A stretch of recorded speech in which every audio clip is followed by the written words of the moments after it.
My name is Jaime Klein, CEO of Inspire HR. Welcome back to our series on redesigning the future of work for our June panel on DEI for the modern workplace. Before we dive in, a few housekeeping items. Our project manager, Kalpana, will be managing the chat. During this time, you will be on mute, and we encourage you to participate by actively sharing insights and any questions in the chat. We'll have some time at the tail end to go over your Q&A. If you've not already, go ahead and rename yourself just so that we know who you are in the chat, and we are live streaming on Facebook. So again, I welcome you. I come to this conversation as a committed ally. As a HR business partner by background, I have focused on inclusion my whole career and have continually learned from brilliant colleagues and insightful experiences along the way. But these last few weeks, I have learned more than I have throughout my entire career. It's been more revealing than any other period, and that has really happened through honest dialogue. And I'm learning that the more we listen, the more we're learning. And I think that that is so important to do as a human, and for many of us who are really trying to architect inclusive cultures for our workplace.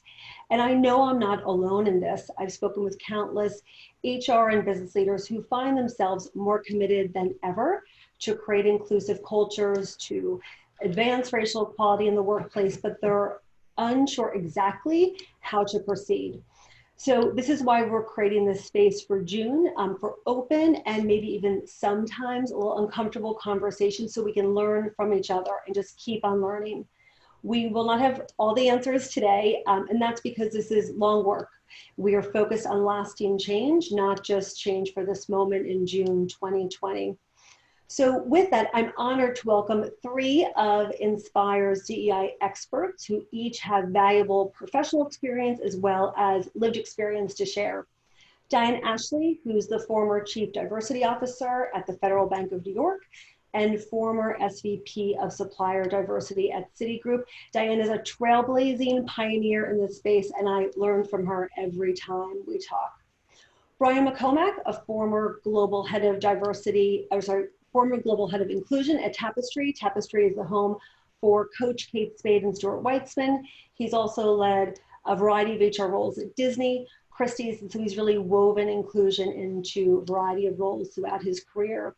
And Yon Na, she's an organizational psychologist who formerly led leadership and employee engagement initiatives at Warner Brothers, New York Times, Microsoft, Johnson & Johnson, and she's conducted deep research on the experience of Asian females ascent into leadership roles. So welcome, really honored to have all three of you here. So I want to kick it off at a high level. A lot of leaders today are afraid to say something wrong or inadvertently say something insensitive at the moment. Do you have any advice for leaders who want to proceed sensitively rather than fall silent to really help set things up for this modern workplace that we find ourselves in? So I'll open it up to any of you that would like to begin with that. We're all kind people and we're all going to wait for the other one to go first. Brian, why don't we start with you? Well, because I'm super shy, as anyone who's heard me speak before knows, I'm very shy. Well, first of all, Jaime, thank you for being here, and Diane and Yon, it's a pleasure to be on in this conversation with you. So hopefully we'll be able to add some value for all of you listening and watching. Well, first of all, for those that are nervous or afraid or unsure or uncomfortable, what I would first say is to say that's okay. I have those moments even still today because I'm continuing to learn as a diversity and inclusion practitioner and someone who's done this for years. I still learn. So what I have learned though is and I've heard from others who I've had the opportunity to work with is leaning into that discomfort, demonstrating commitment to trying to do better, to trying to learn. That engenders trust, which allows us to then understand the lived experiences of others in different and better ways so we can do the work we need to do. But you have to lean into that fear. And it can be hard sometimes. Mm-hmm. And the other thing that I'll just mention, and I'm sure Yon and Diane might have other thoughts here, is one thing that I think is really important for us to remember right now is that people who are paying attention, your employees, your communities, they will, and rightly so, assess that silence is being complicit with saying it's what's happening to, in particular, the Black community, the murders that have happened, and terrible murders and tragic murders, that it's okay in your mind if you're not saying it's not okay. Doesn't mean you have to have the answers. You just have to acknowledge that you know it's not okay and that you want to be part of the solution and take some steps forward.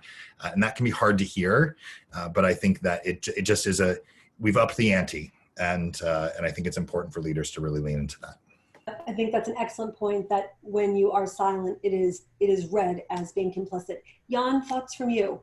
Yeah, I agree with everything that Brian said. Thank you so much. And what I would add to that is, yes, silence can seem as being complicit, and at the same time, take a moment to pause and think about what you're going to say. That's so important. And we're in this time where we're having to react so quickly, especially leaders and organizations.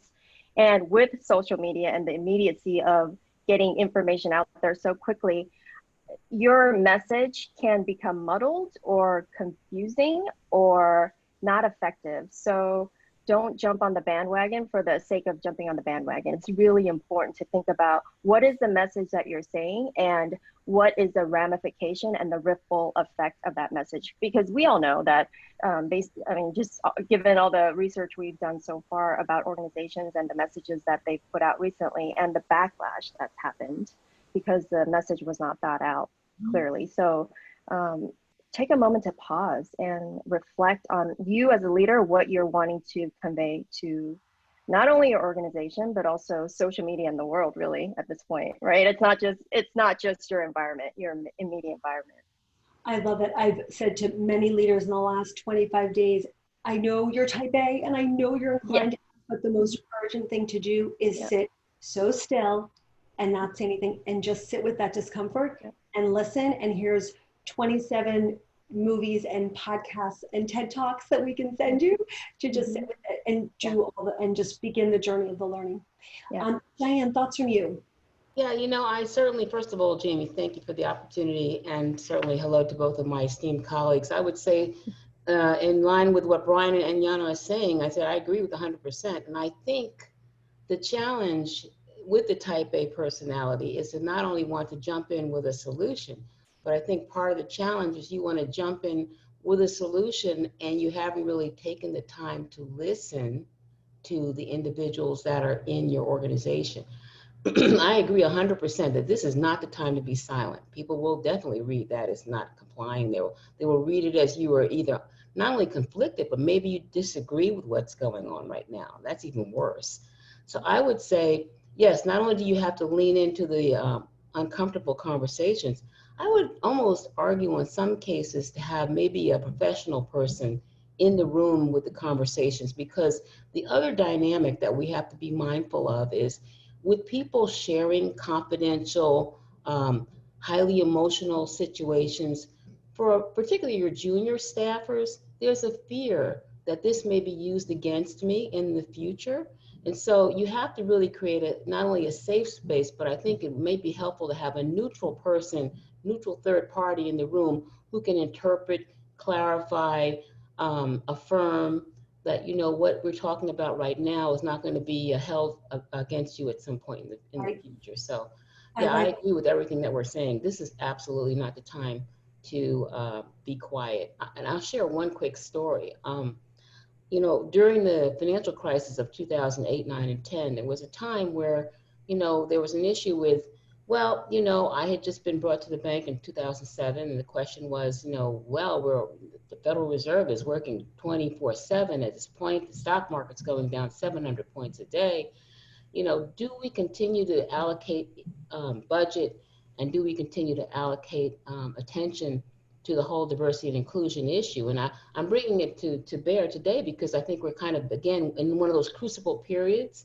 And these are where you absolutely have to come forward, stand your ground, and continue to exercise support in a very, very tangible way, particularly for senior people, because you want people to understand that, you know what, we're in this crazy scenario, we're in this place where the world has never been, and yet we want to make sure that you understand that we count people first. Yes.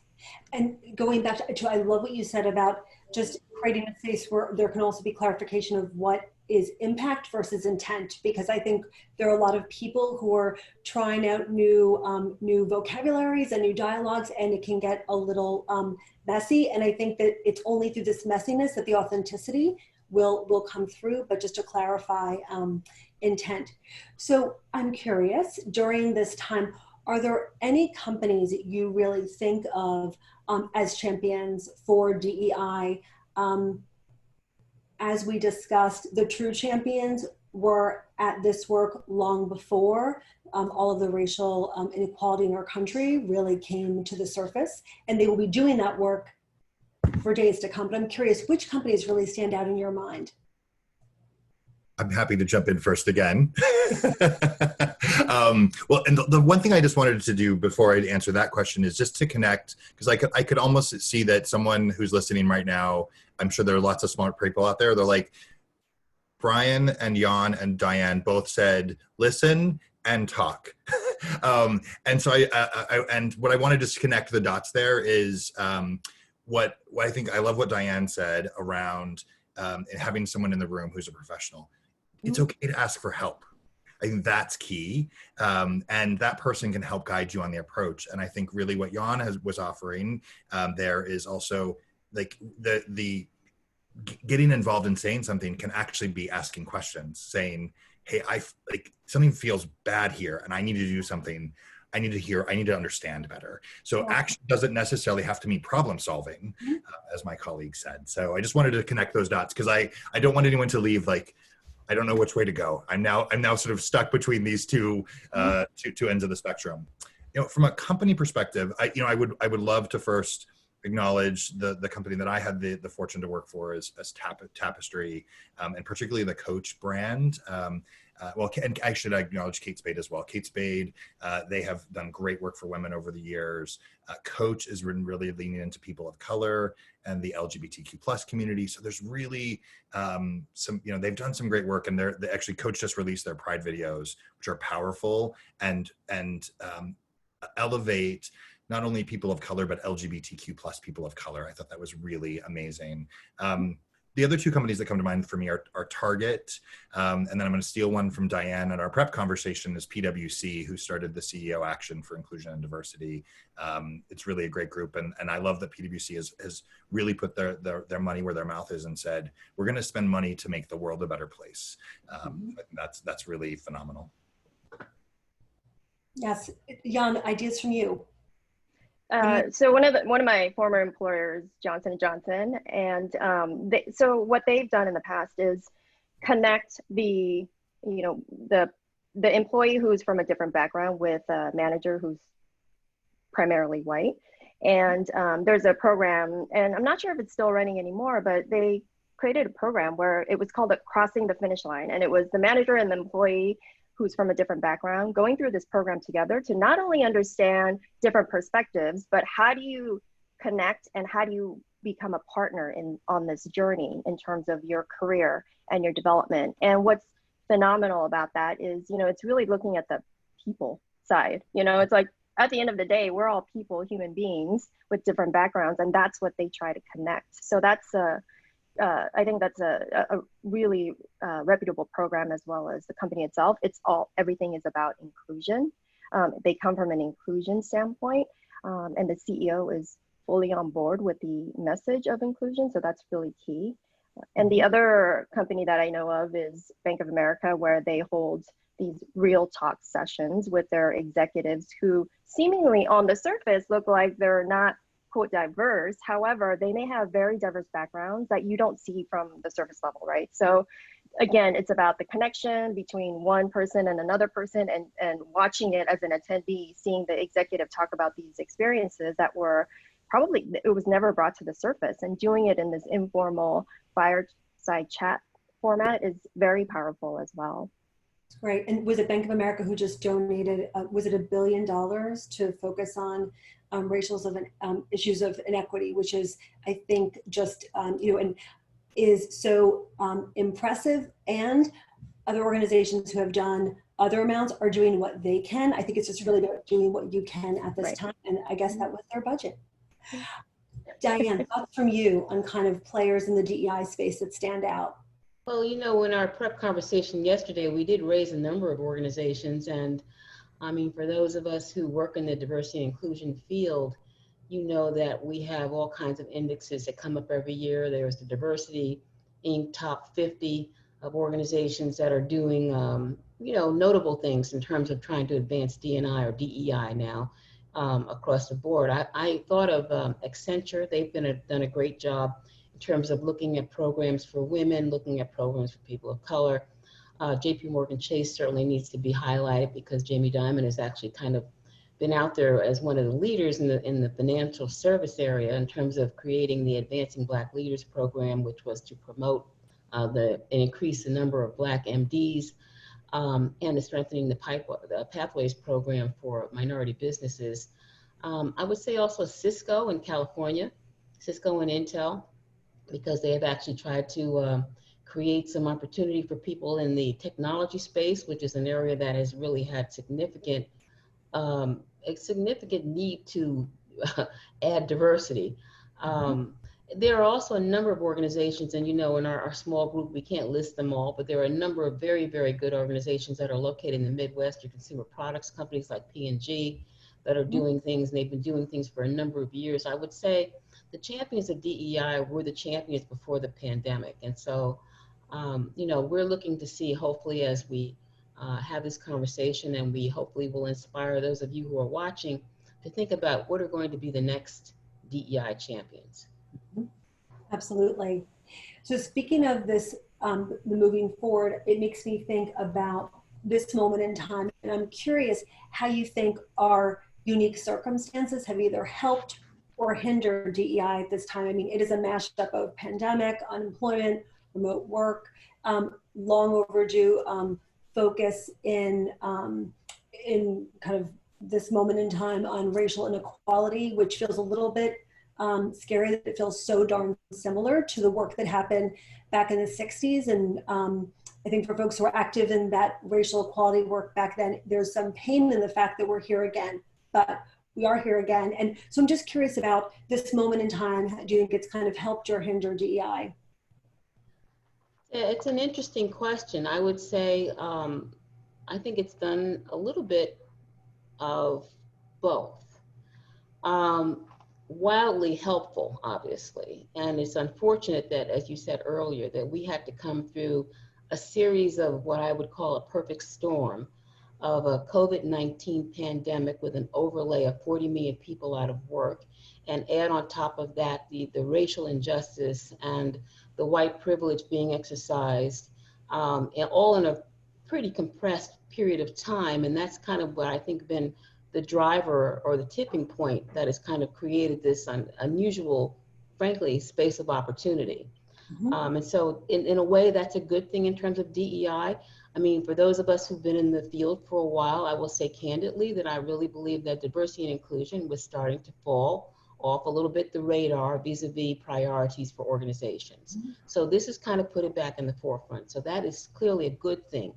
The thing that makes me a little bit take pause is two things. One is I'm really hoping that this conversation is not going to be a short-term conversation. I'm hoping it is not going to become something that will be equivalent to like a flavor of the month, and then in October, everybody's talking about something else.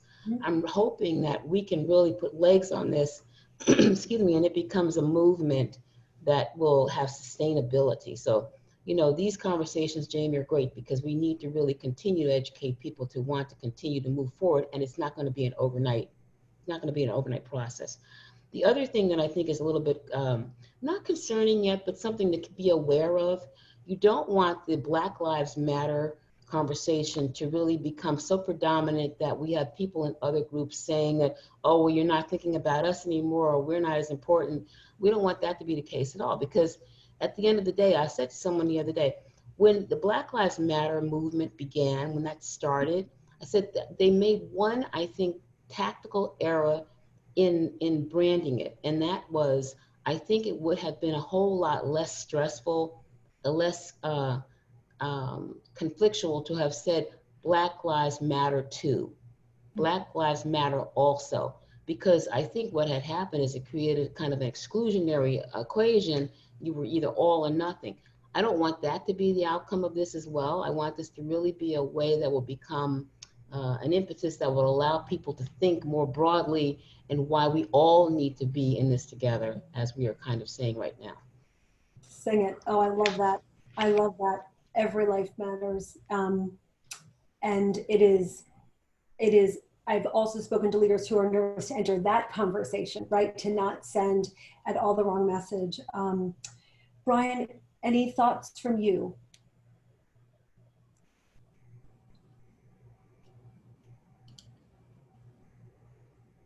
Sorry, nobody Are can you read. on mute, Brian? We might have someone out there reading lips, and I hope you can. But it's probably more interesting if you can hear me.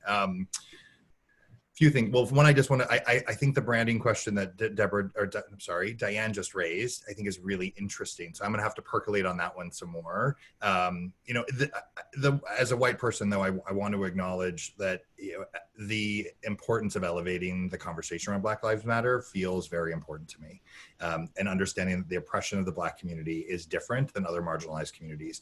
Even myself as a gay man, I would say we have work to do in lots of places. I think it's okay for us to prioritize a group like the Black community, but I agree with Diane's point of that we don't want to lose the momentum on other communities while we say let's focus on the Black community for a while. You know, the question around whether it's helped or hindered, I think, is interesting. You know, I'll offer just two quick examples on you know, one on each side. The helped is, you know, those of us that were in DEI, if we would have had this conversation 6 weeks ago, I would not have said it on this call because it's not the right forum, but I'd be like, I don't know if I'm going to have work to do because my colleagues have been laid off and furloughed, companies had cut budgets. You know, and I say this on a regular basis, that I'm both sad and grateful that we're having this, what's happening right now is happening, because it's, I don't like that. I don't like that George Floyd had to lose his life for us to all have this conversation, and for me to have work. I'm also grateful that I have work and that I'm able to serve, and that I have a community of colleagues that are here to serve. On the benefit side, I think it is sparking some interesting innovation, what's happening and how things are evolving. And you know, I'll just give a nod back to the Tapestry and Coach organization, where they developed their Pride content while in quarantine. You know, Rana, who is the PR marketing person, Rana Reeves, who works with Coach to develop this program. You know, it's really interesting, and Rana will be also equally passionate about not only what happens in front of the camera, but behind the camera. That representation on both sides is so important, and that what is put out from content matches what happens internally in the organization. So what I think is exciting is that there are still companies that are saying this is important, and we're going to make sure that all of the right conversations are happening and the challenges are happening, and we're going to still put money behind it. You know, Coach is a retail fashion company that I know is struggling because fashion retail is, and they've said we're not cutting this budget. And that was filmed before what's happened over the last month. It was filmed during the pandemic, and which of course we're still in. So I think that, you know, I think it's just interesting to see those moments of innovation, those moments of elevation of marginalized voices, and that the work has continued at those companies that it was already a priority. Mm-hmm. Yon, any thoughts on hindrance or helping this moment for DEI? Yes, similar to what Diane was saying, I think it's a little bit of both, in that companies like J&J and Cisco, they have huge budgets for their DE&I initiatives. So you don't have to have millions of dollars, though, as a company or an organization to have these conversations around inclusion, around diversity, understanding what it means to be diverse in an organization. That too, answering that question first for you, if you don't have a DE&I strategy, thinking first about what does diversity mean and what is it that you're trying to measure? What is it that you're trying to move the needle on? Those are really important questions for the business leaders as well as HR to consider. And then from there, you try to, I mean, there are so many resources out there, right? Free resources available. And while you can't Google your way to success, you can get a lot of information that's pertinent for this topic at hand, and to leverage the resources. And as you said, Jamie, earlier, for the leaders to try to educate themselves and the organization on what it means to be diverse, what it means to create equity, what it means to be inclusive. Doing all of those things based on the resources that are out there, I think that would be a huge step in terms of moving the needle. And that's why I'm hopeful too, like Diane, in that I think this conversation will continue. The question will be in what direction and to what extent and how fast. That's always, that's always a question from an organizational standpoint. And you can always experiment. I think that's the other piece too. You can always experiment. Just because you try one thing, it doesn't mean that's going to be set in stone and that you can't ever go back. You can experiment with small programs, small ways of maybe thinking about things and seeing if there's a tick in terms of how the organization is shifting. So experimentation is really key during this time. And what I've spoken to so many leaders about is just to be very authentic in this moment and ask their teams for grace and just say, I'm new to this. Thanks for bearing with me. Yeah. DK Bartley, who looks after diversity at Moody's, spoke on a call about how, so much is written about, diversity is about getting people in the door and inclusion is getting people to stay to the point of where they want to dance. And he went on and added, sometimes the people who come last to the party are the most fun. They stay the longest and they're the life of the party. So there's no shame in being late to it. And as someone who's always the last one off the dance floor, I really loved that analogy. So, so as leaders increasingly accept this reality of privilege and commit to listening and learning, I'd love to hear from you kind of what are some of the best ways that they can to really gain momentum to get that insight. I know there's also a desire for action, but the reality is many folks who are knowledge workers that are privileged to work at home from a laptop are doing these sessions virtually in these Brady Bunch boxes on Zoom. So I just would love any thoughts you have on how to create that environment where people can speak their truth. Diane, any thoughts from you on that? On creating how to speak their truth, or clarify the question again? Yes, sorry. The idea of how leaders can do that listening, whether it's through town halls or having employees speak openly, but how do you create that environment where people, where leaders right now can create a forum where employees can come together and speak? I think one of the ways you can do that is certainly by equalizing the levels of individuals at the table. By that I mean by creating, for example, sessions where no matter who you are, whether you're CEO or you're like the janitor, where you have an opportunity to park your title at the door and everyone has an equal voice in the conversation. I think that is very helpful. I think, as I said earlier, I think, active listening is very helpful too. One of the things that I'm a huge proponent of is the whole notion of really implicit bias, unconscious bias education. Because, we're not always aware of the effect that we are having in terms of our own personal biases, and we all have them. So I would certainly encourage that to be part of the conversation. And if you pair that with the whole conversation, and it's kind of interesting, now that we're in the COVID environment, I'll say it like that, there's been a whole resurgence of conversation around microaggressions, understanding that those little things that you say in and of themselves individually may not be a big deal. But if you're in a workplace and there's one person that you keep ignoring, that has an effect on that individual. And so I think we need to be really aware of the effect that we have on each other and mindful of it, or have it brought to our attention from a standpoint of building our own self-awareness. I hope that, Jamie, is that the direction that you had in mind in your question? Absolutely. Yeah. Yon, any thoughts from you on ways that leaders can create this safe space? I was thinking about Ed Schein's work. He's the father of organizational culture, and he has a great book. Yeah, he has a great book about humble inquiry. And really, I'm just paraphrasing the entire book in one sentence, but it's humble inquiry is about asking questions as a leader without actually knowing the answer to the question. Meaning sometimes leaders will ask a question, they know what the answer is, and they want to maybe confirm it, or they want to say, okay, that's actually what I was looking for, so I'm going to zero in on that. So the idea of humble inquiry, I think, is really important. It goes along the lines of what Diane was saying, you know, creating this environment where you are asking the right questions of the right level of the employees in that given situation. And so if you've not looked at that or read that book, please take a look at it as a leader. I think it's a really, and I'm talking about, I'm sure you have, Jamie. I'm talking about the audience here. No, please take a look.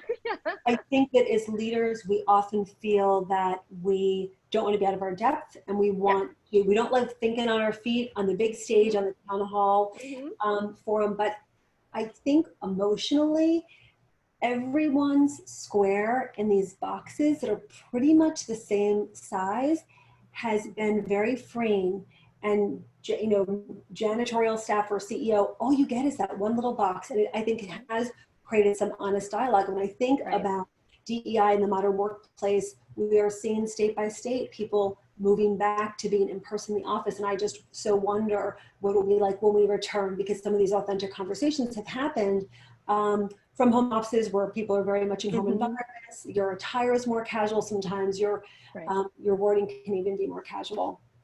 One thing, Jamie, just as a leader, just make sure, you know, what I would recommend is if you do live in a mansion, make sure that the background isn't of a mansion. That may come across as insensitive if someone is in a cramped apartment, right? I mean, this is a real thing that, I mean, it is this box that they're looking through, and you have to be aware of what's behind your camera. Absolutely. On that note, someone was saying yesterday that they had an outdoor little patio, and while they were tempted to be outside in the sunshine, they never do calls from there as a leader, because many of their employees are in very modest apartments in the city here in New York. So absolutely.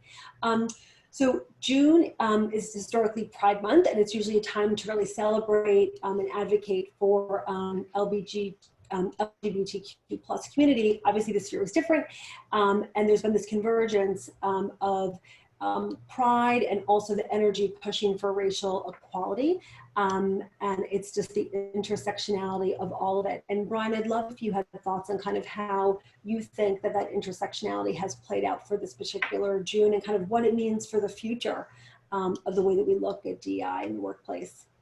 Sure, of course. And first, I just want to give a nod to what Diane and Yon both just shared. And it reminds me of what we shared at the very beginning, which is action is really about listening. That's what we need to do right now. And I think they offered some really great suggestions there. Pride feels different this year. And I actually think it's a good thing. And I'll share a short story of something that I experienced last year. I was working with a Pride ERG, and actually I want to acknowledge, for those of you who may not know, although you might have noticed in my name, I identify as a gay man, and I'm white and cisgendered. I was working with a group of our Pride group, which was at that time made of a group of people of color, individuals who identify as transgender and non-binary. So not gay white men like me. And as we were working on what are we going to do to celebrate Pride, because that's the language we've been using, is let's celebrate Pride. Pride started as a march, as a riot, as a protest. And so some of us still try to remind everyone that the parade that we call it down, down Manhattan is actually a march. It's a march for equality. So we have to remember the spirit of it sometimes. And what they asked me in their own way about remembering the spirit of it is they have their experience, and what I heard from them is the work that's been done has really benefited gay, white, cisgendered men like me. And they needed to see themselves represented in what we did to celebrate at the company. And of course, there's a thread here. I didn't intend this, but that's part of the reason Coach, their campaigns focus on queer people of color. And so, so that there is work to be done, as we acknowledged, and much of that work is for those who live outside of the gender binary and those who are people of color in the LGBTQ plus community. So what's happened this year is Pride feels different. It's returning to this recognition that there is more work to do. So it's less celebratory and more activist and action oriented. And what I'm seeing companies do is being more muted about it. It's less about commerce. It is honoring those communities that we have more work to do with. And I think we needed to take that step back. I'm hopeful that that the spirit of the Black Lives Movement, which is so important, then does have a trickle effect for us to say, you know, there are probably things we weren't paying attention to for these other communities too. Not probably, there are. Let's just make sure we're clear about it. And so I'm hoping that that is the question that really is ignited for those moving forward, is to say, you know what, in June of 2020, we had a wake-up call for the Black community. Let's have those wake-up calls for the other communities that we need to do better for as well. I love what you said. It's really back to the roots. It's the origins of how the movement started, that those parades should not be mistaken, that they started as marches asking for change, and there is so much more work to be done. So Jerry, can I just add in on a point on that? And Brian, thank you for sharing your view on that. I think the one thing that I think we have a great opportunity to do now, and something that I really used to push when I was at the bank, is really understanding each other's, the synergy between each other's cultures and their backgrounds. There is some history, and a lot of people aren't aware of it, of where the LGBT community and the civil rights movement kind of interspersed, and that was in the person of Bayard Ruskin, who was actually one of the Black pastors working during the 60s on civil rights, but he was a gay man. So imagine during that period of time, you know, you have a gay man working within a culture that was fighting for civil rights. And I think that there is a lot of intersection that probably could take place, and I think it would build education and understanding if we really could do a little bit more of stepping in each other's shoes to find out that the experiences, sometimes the challenges have been a little bit more universal than we would have thought. I was taking a look, Jamie, real quickly at some of the chat comments that were asking about, like, should we have groups of just, you know, all Black employees talking and all white employees talking? I will say this one thing. I will say in this period right now, a lot of Black employees and others have been saying to me that there's a fatigue around tell your story, tell your story, tell your story. I think we really ought to really give space to let other people tell their story as well, and ask them to tell their story, because what it will do is unearth that some of that struggle that an individual may have been holding on to and not wanting to share. So you've helped the individual who is in fact sharing his or her story, and you've also increased the level of understanding amongst the people that are listening to the story. So there is a role, I think, for having groups talk about their unique experiences, yes, but I think there also is a role for everybody to have an opportunity to share whatever it is that has been part of their own story, because we each have our own unique story. And if I could continue to go rogue for a second, because the panelists. Sorry, Jamie, because I just got excited about something that Diane said. Well, and for those of you who've had a chance to spend time with me, you'll know that humanity and humanity in the workplace is something I talk about a lot. And one of the things I spend a lot of time thinking about is very much what Diane was sharing, and she said it so beautifully. So I'll try to say it in a different lens that I think about it, which is there's so much about what we all need from our lived experiences in this world that is the same. I want to be loved. I want to be respected. I want to be rewarded. I want to be recognized. I want to be seen. And I would venture to guess, I can't speak for anyone, you know, Jamie, Diane, or Yon, I can't speak for you, but I would venture to say you'd all say those same things. So there is a lot of shared humanity that is true for all of us. And so one of the questions I still toy with is, how do we balance that with understanding our different lived experiences, which I think is also important. But I think that, you know, as to Diane's point, shared humanity can be wonderfully bridge building. And if we start there, then we get to know each other on deeper and more connected levels, and it's easier to support each other. It's easier to hear other stories. We open all sorts of doors that weren't open before. And I think that is DEI for the modern workplace. Speaking your truth, remembering that we've all felt marginalized and othered at various times, remembering how bad that felt. And if you see any group, any person that feels marginalized, to just help them rise, period. So I think that that is this kind of unphotoshopped moment that we all find ourselves in. I think this perfect storm, as Diane said, kind of brought together. So given kind of this surge in awareness and activism, I'm just so curious how, now I'm going to get to the action part. How do companies kind of take this momentum, right? It's this beautiful overdue moment, and best leverage all this energy and create DEI that sticks. And I don't know what the right noun is: DEI action, DEI commitment, DEI, whatever the noun is, it feels comfortable for companies based on how they structure things. How do we make this momentum last so it's truly a movement? So Jan, any thoughts from you on that to kick it off?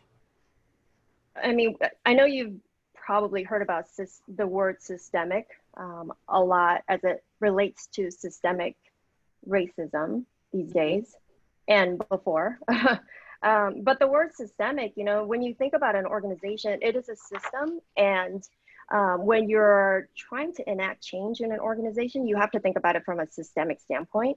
And so whenever change management leaders or organization effectiveness consultants come in to help organizations shift how they do things, you have to think about the entire organization as an organism, in that it is fluid, it is always changing, it is taking inputs from the outside and then taking that input and producing some sort of output. So whatever you decide to do as a leader, as an HR leader, as a business leader, you have to think about the entire organization and the kind of the systemic effect, whatever it is you're putting into the system. So, I mean, that is a very broad thing. And at the same time, I think that's the piece that we forget, because we're thinking about small programs that are going to make little changes. That's not going to have an enduring, lasting feeling for the organization at all. So think about strategy, think about what you need to do from a management kind of development standpoint to uplift the manager's skills to have these real conversations.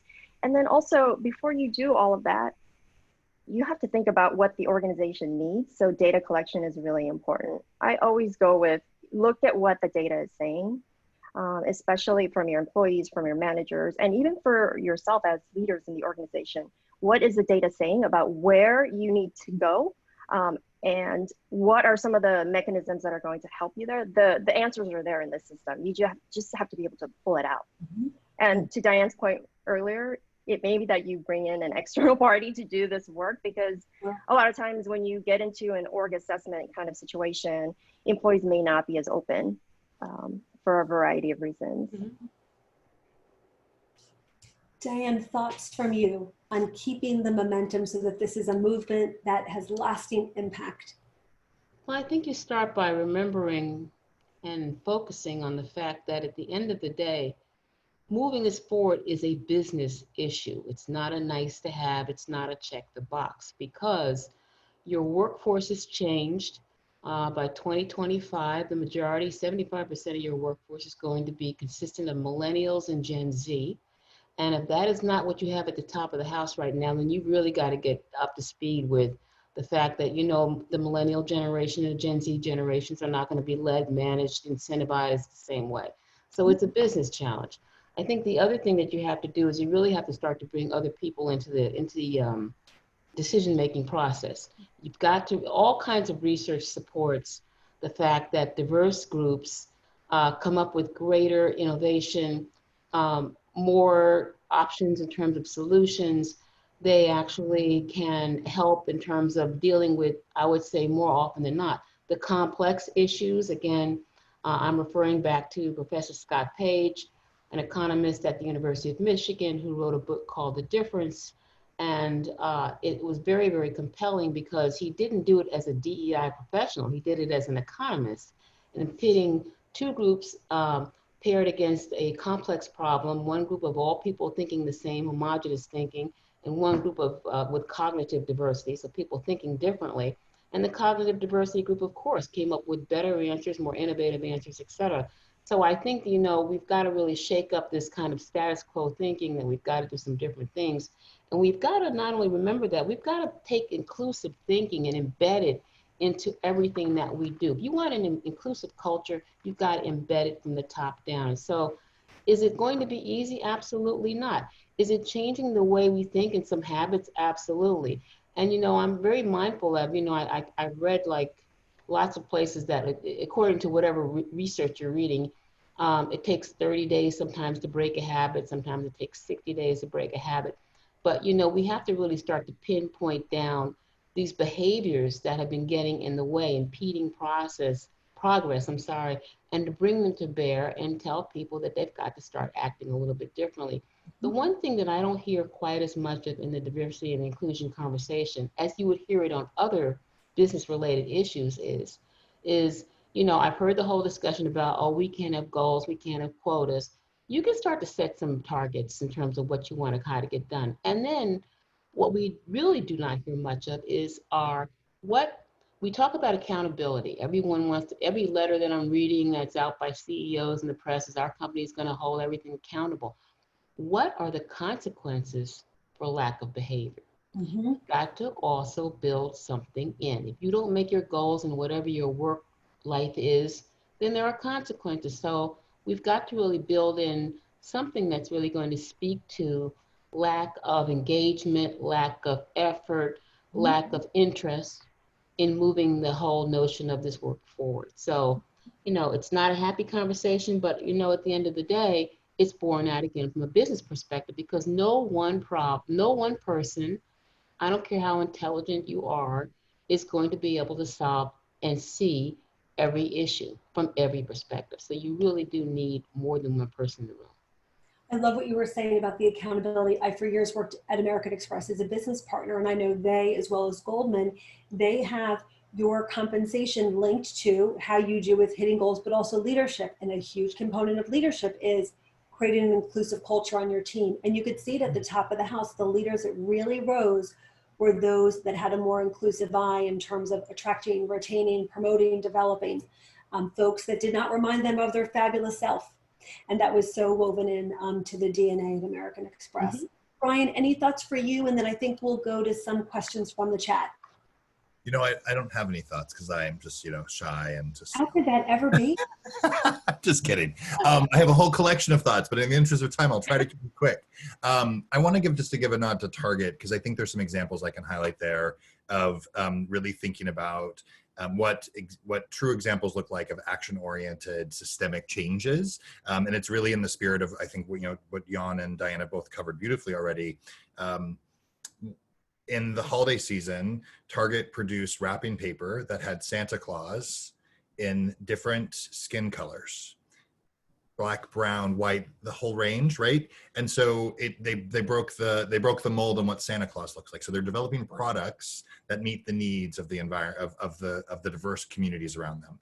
They pay attention to supplier diversity, and they have actually chosen to invest in minority suppliers. And not only are they investing in them, they're also celebrating them. They're putting them on the pedestal, and they're saying, here's someone who's doing something really great. And it's about this, it's about the person and the work they're doing, not about Target and what they're doing. They're paying attention to diversity of their employee population and their leadership, and they're treating their employees like humans. And, you know, so they're really thinking about it from every aspect of their business. And they're also doing it from a philanthropic perspective. I think they're thinking about all of their different avenues where they can make an impact. So I just encourage people to think of Target. One other just very quick note I'll make, which is something I'm super passionate about when I work with companies to do training, education, you know, consultation, is I want to spend time with managers, leaders, and HR professionals on bias in the employee lifecycle. Very specifically, let's talk through how bias enters the employee lifecycle. Those are decision points that hold people back. And, you know, if we want to systemically change and drive different representation and leadership, then every time there's a decision point, we have to call out bias. And there's lots of different ways you can do it. I'm not saying there's a right or wrong necessarily. It's the intentionality of saying, we're going to pay attention that human nature might have bias or will have bias that could enter these decisions. So let's try to take it out, because a million of those decisions where we've taken out bias then allows for representation to rise. I love it. You know what, you're raising a really interesting point, Brian. I couldn't agree with you more. And, you know, and that's part of what I was describing when I was saying why we need to have the education around bias, because it happens in the recruitment, from the standpoint, it happens at the midpoint, and it's also what oftentimes bars people from being able to move any further. The group that we don't talk about quite as much, we talk a lot about, you know, bringing aboard senior management, the CEO, et cetera.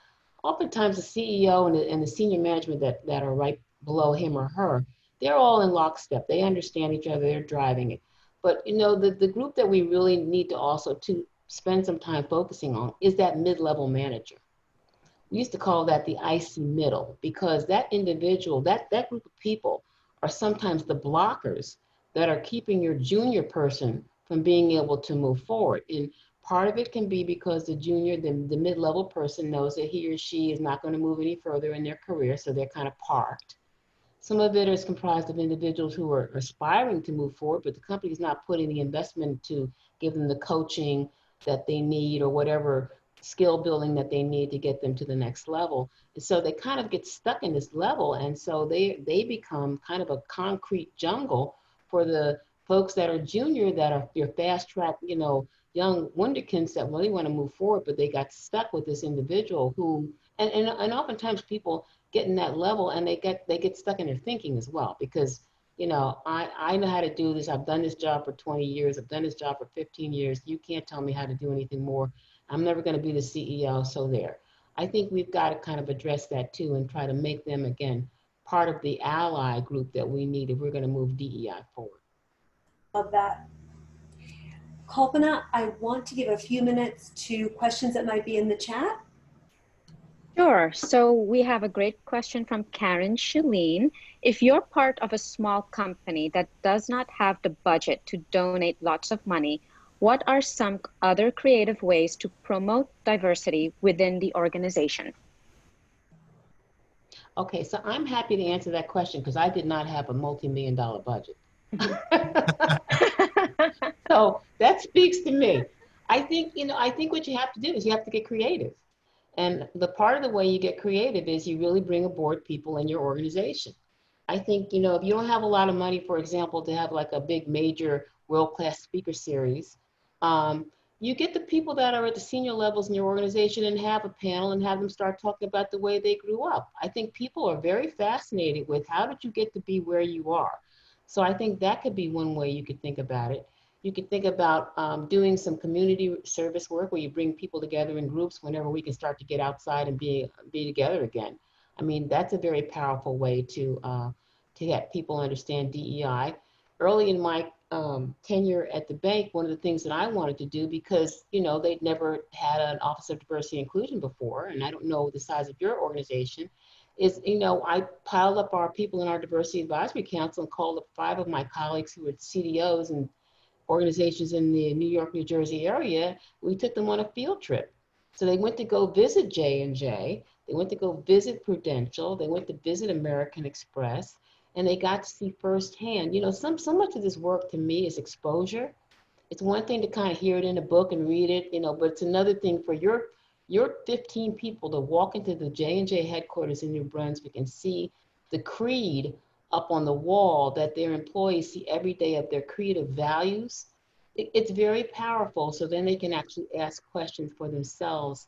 So, you know, those are like low cost things that you can try to do with your team to bring them aboard. You can bring people in, you know, who you may know in your own personal network, or the people in your group's network to come in and talk to about their particular experiences. So there is a way to kind of work it around with not a whole lot of money. Great idea. Love it. I love just getting scrappy. Kalpana, other questions we can answer in the few minutes we have remaining? Sure. I know that, Brian, you had mentioned a Target. Were there Any other examples of what systemic change looks like? That was a question from Michelle Brown. You know, it's a great question, and I'm trying to think of other organizations that are really trying to drive systemic change. Jan may have some other examples, but you know, I think what I would offer here is it's the intentionality that is important. It is thinking about decision points. And so Diane and I both talked about the employee life cycle. You know, connecting these last two questions, when you're spending money on marketing and advertising, there's choices about the talent that is going in those ads and those marketing campaigns and commercials, and the talent that is chosen behind the scenes. So those are decision points. There's decision points to what goes on your website. So I think it's the collection of really thinking through all of those decision points at an organization and ensuring, and I think Jan said this earlier, around making sure that it's holistic in the organization. So I was the head of DEI. I was famous for saying, this is not about me and I can't do it alone. I need every leader, every manager, every employee to be able to do this. And it's, you know, and I see that there's another question that Kulpana has flagged for me, which is in the same spirit of this, is every time a hiring manager or recruiter is making a decision about yes or no to a candidate, every single decision needs to be considered. And it doesn't actually have to take a ton of time. It has to be the intentionality of it. So Jan, you may have some other thoughts. It becomes sort of the golden thread that runs through the organization, right? So you don't have to specifically call out, okay, we're doing an inclusion effort. So at a certain point, it will just be part of the organization, part of how you do business, how you think about things, even decision making, problem solving, all of those things consider the DEI perspective. And so that's what systemic change is, and that you think about the one thing in the middle, and then it has tentacles to other parts of the organization, and everything you do is consistent, and it has a ripple effect on the rest of the organization. So one thing I was going to mention that Diane was talking about in terms of, small budgets, creating an ERG, that doesn't cost anything to create one. Yes, people's time and energy that go into being part of the ERG, but that's a great way to get the kind of the middle management level as well as the levels below to be able to have a voice in how you come up with a solution to address DEI. So ERGs, BRGs, employee affinity groups, however way you want to call them, getting a group of like-minded individuals together and helping them to create the solution based on their own needs. I think that's a really powerful way as well. Great. I would just want to add to that, Yon Na. I'm a huge proponent of ERGs because I've seen the power of them. And the only counsel I would say to you, you're right, they don't have to cost money to get started, would certainly be to open yours up to everybody. Yeah. So that we had 10 in the bank, and I used to say with a point of pride, we have 10 groups that have people that are not of the group in the group. So we had men in the women's group, we had straight allies in the LGBT group, we had non-Asians in the Asian group, we had, and I think what it does is it enriches the conversation. So I think the learning opportunity is there, and it also too can create collaboration versus like intramural competition, which is what I saw in the early days of ERGs, like, one group fighting for the same little bit of funding with another group. But we used to ensure that our groups had to always work in collaboration, so that would never be an issue. So yes, I'm a huge proponent of ERGs. Right. We have maybe one more time for one more question. I would love to get this in, and we're happy to answer other questions that have come in. We've gotten such great ones. The one question from Emily: how do we reach out to Black African American colleagues and learn about their experience in our industry without them feeling tokenized? We know this is sensitive and are worried we might say the wrong thing. Brian, you want to handle that? I think you're getting the tough questions, Diane. No, I think, in terms of how do you reach out, I think it's like you reach out to everybody else. Yeah. That's all. You set this up not as a tokenized experience. You set this up as we want to get to know who you are and what your challenges have been. And you make very clear that the expectation is we just want to hear from you. We don't have any preconceived notions of what we're going to find out. And ask, and again, you heard me say earlier, that should be mutual. There should be an exchange. It should not be just we're all putting you in the fishbowl and we want to hear you talk about you. I think right now it's probably a little bit more appropriate because people are kind of getting more, as the kids would say, we're getting more woke. But I would say certainly from the broader perspective, I really want you to really set up a scenario where you're not just asking the African American folks, but you're going to ask the Latinx folks, you're going to ask the LGBT group, you're going to ask the Asian groups, you're going to ask white males, you're going to ask everybody a little bit about their story so that that doesn't happen. Yeah, and one thing I would just offer is we all have personal conversations and sensitive confidential conversations in our life. If you know the person and you have a trusting relationship, then you can have a conversation. If you don't know the person and you don't know how they're going to receive your question, then I wouldn't move forward. I would make sure that you have trust and respect and that sort of connection with them. So Jamie, I know you need to wrap up. So sorry, I had to say. No, that's okay. So we are at the top of the hour, and I think that is the perfect place to wrap because that is DEI, I think, for the future of work, is this authenticity and asking folks very much about their story so we can move forward stronger. Thank you for your time. I hope that you and your families continue to stay healthy during this COVID period, and I wish you well. Thanks so much. Bye-bye.